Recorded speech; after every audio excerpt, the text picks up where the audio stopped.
aqui no Estúdio Móvel, a gente vai conversar sobre teatro e agitação cultural. O meu convidado é o Felipe Vidal, que é ator, diretor e curador do Teatro Glaucio Gil. Felipe, aqui nesse espaço, o que vocês fazem mesmo? Uma espécie de ocupação artística, seria isso? Exatamente. A gente começou há pouco tempo agora uma ocupação que chama Complexo Duplo, que tem um caráter prático e um caráter teórico, assim, de reflexão. Então tem os espetáculos, né, que a gente está pautando, pensando basicamente em dramaturgia contemporânea e núcleos de trabalho continuado, assim, grupos e companhias.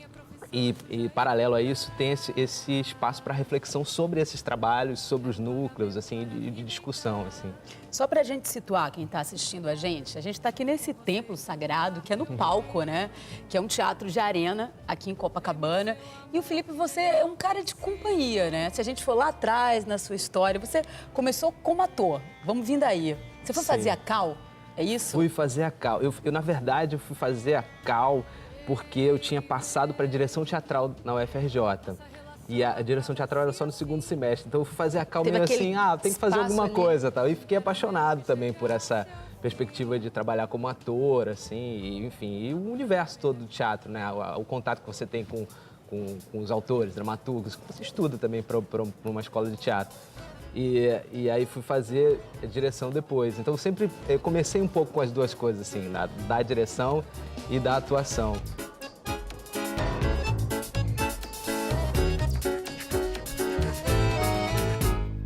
Eu tenho uns amigos que também dirigem, que eles costumam dizer o seguinte, que vão atuar para se colocar na pele do ator. Te ajuda a dirigir? Para mim, com certeza, assim. Eu tenho muito assim, apreço pela direção, especificamente da direção de ator dentro do espetáculo, né? Assim, não só dirigir um espetáculo, encenação também, que eu gosto bastante, mas assim, o que eu gosto mais de fazer é dirigir os atores. Assim, eu acho que essa minha formação de ator ajuda muito, assim. Você tentar propiciar descobrir junto, né? Acho que sim, é um jogo... jogo... Como dar cara a esse personagem. Claro, é um jogo muito cúmplice, né? E a gente bate muita bola, assim, eu acho que ganha muito, né, nesse jogo aí. Ainda como estudante, você fez um espetáculo que é o Go Rock Go, né? Foi. E eu achei uma coincidência que um dos seus mais recentes se chama justamente Rock and Roll. E essa presença do rock, assim, na tua vida, como é que é isso? Eu gosto muito de música também. Eu sempre faço as trilhas dos espetáculos que eu trabalho, assim, de modo geral, assim. E já fiz trilha para outras pessoas, assim, sou ligado à música também. Mas é uma coincidência, na verdade, assim, porque o rock and roll era uma saga, assim, que começava em 68 e até 1990, assim, com o background do rock, mas também falando de todo o panorama político dessa época, assim. Então, é uma coincidência, quer dizer, não à toa, né? Porque eu me interesso muito por música, me interesso muito por rock e principalmente pelo poder contestador do rock and roll, assim, quer dizer, pela natureza contestadora do rock, né? De como ele apareceu e tal, assim. Você considera, assim, o Go Rock Go seria o seu espetáculo ainda estudante, como eu falei, né? E o Rei da Vela seria o seu primeiro profissa? Foi. É isso? O Rei da Vela foi o primeiro espetáculo, assim, de uma maneira completamente irresponsável. Eu tenho que destacar isso porque era para comemorar os 60 anos de Oswald de Andrade, né? O autor do texto. Na verdade, 60 anos de que o texto tinha sido escrito. Escrito, exatamente, do texto. E 30 anos da montagem do Oficina, de 67. É isso, a matemática, então, era corrigindo. Uma loucura, assim, porque, na verdade, uma responsabilidade. Tinha 23 anos e pegar essa responsabilidade toda foi uma delícia, assim, com toda os percalços, né? Enfim, a gente fez um espetáculo enorme, era um espetáculo grande, fez um João Caetano aqui no mesmo palco que o Oficina fez aqui no Rio.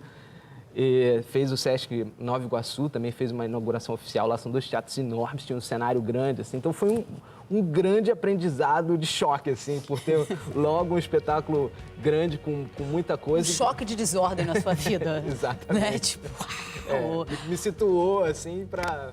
Ou é isso que você vai fazer, então é assim.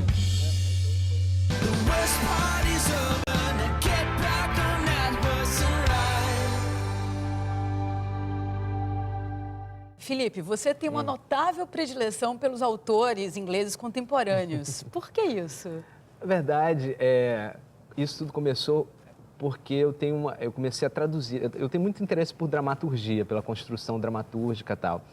Gosto de escrever, mas assim, mas pouco escrevi, assim, uma peça, assim, sabe, de minha autoria, assim.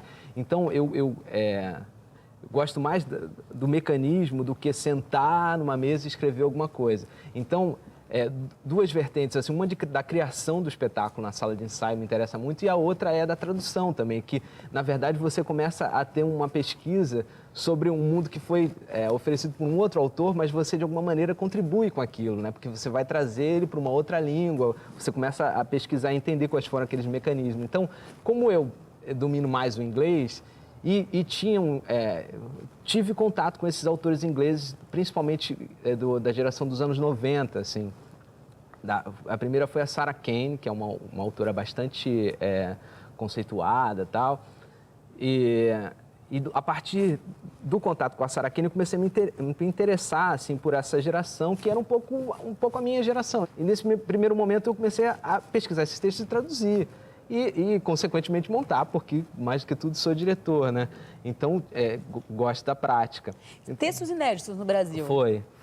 Eu ensinei o primeiro texto da Sarah Kane na América Latina, do Anthony Nilsson, que é um outro autor da geração dela, também no Brasil. Então, comecei a pesquisar esses textos e trazer, assim, para cá. Aí, por causa do nome, Rock and Roll, eu cheguei no Tom Stoppard e via a peça, Rock and Roll, e via, assim, a primeira coisa que eu vi foi o logo da peça, quando eles estrearam, que era um disco quebrado, espatifado, aquilo também me chamou muita atenção. E fui atrás do texto. Aí, quando eu li o texto, fiquei apaixonado, achei um texto incrível. E foi barato, assim, porque também aí a oportunidade de trabalhar com um autor de outra geração, que é um cara de 1937, tem 74 anos agora. E com uma escrita, assim, com textos, assim, com falas longas, né, como a gente chama no teatro de bifes, com grandes bifes, assim. E foi um desafio muito bacana, assim, também porque ele é tido como um dos autores mais importantes vivos e tal, tem toda essa mítica. E, mais do que tudo, eu tive a oportunidade de encontrar com ele, que foi mó barato, porque ele veio aqui para a Flip, a gente, coincidentemente, tinha fechado os direitos antes, soube que ele vinha para a Flip, e aí... Vocês foram ao encontro dele, Fomos ao encontro dele, ele foi super simpático, bastante generoso, assim, falou um pouco sobre o texto e... Foi mó barato, assim. Então, eu acho que foi isso mesmo, assim, foi ampliando os horizontes, assim, a troca e também uma vontade de trocar com outras gerações, né, de ampliar o espectro. E foi legal também que dentro da própria, no espetáculo também, eu tive a oportunidade de trabalhar com atores de outras gerações como não tinha trabalhado, como o Otávio Augusto, né, a Gisele Frois, que é mais próxima, tal, assim, mas que era mais pessoas que não eram muito da minha galera, assim, abriu um pouco os horizontes, assim, foi uma experiência riquíssima, assim. Mas é com esta máquina que eu te amo. Só com ela. Não existe outra coisa. E olha, coragem sua, Max. Coragem sua.